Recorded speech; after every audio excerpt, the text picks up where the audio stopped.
Today I want to talk a little bit about how we keep our tortoises safe from predators and from too much sunshine here in central Arkansas.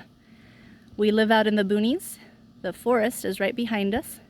And the first thing that we do is that we have our whole garden and animal area fenced into an electric fence that keeps the big stuff out.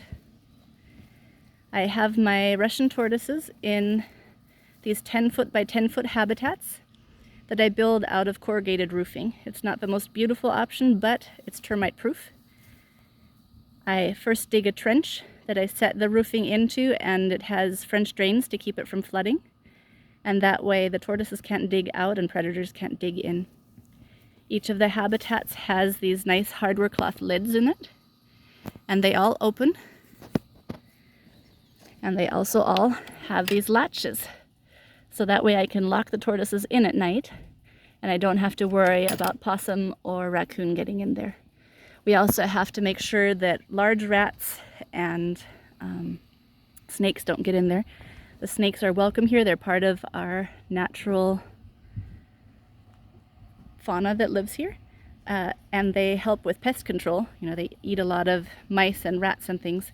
But because we know for a fact that they can swallow a chicken egg, I worry that they eat the baby tortoises. So of course, I keep them out. You'll see here that we have a lot of shade cloth hanging. So here in central Arkansas, we get weeks on end, 6 to 8 weeks during the summer, where it's always above 100 degrees, and up to 117 was how much it got last year. And during that time, of course, the ground temperatures are way too hot for tortoises. So facing west, I have hung 80% shade cloth, and then I've zip tied in this 90% shade cloth. I just got a big piece and cut it into pieces, and that creates some deep shade. And inside the deep shade, I've made these hides. They're made out of cut in half picnic coolers that I got for free on Facebook groups. And they're not the most beautiful thing, but it stays a good 75 to 80 degrees in there, and I've piled some rocks around it so it's not quite so much of an eyesore. My tortoises live outside from mid-March until mid-October, and sometimes longer, and they spend mid-November until mid-March in a fridge. I brumate my tortoises. And even the itty-bitty ones live outside. I make sure that they get enough moisture, and I bring them in if it gets really rainy, because we do get a few inches within a couple hours some days.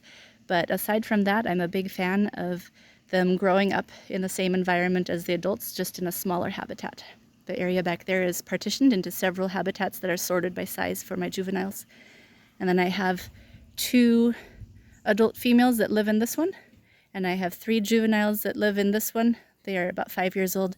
And then I have the male jail back there. I keep my males separate, except for about a week in the spring, and that provides me with plenty of fertile eggs. So this is what we do to keep our tortoises safe. I hope you like my tour.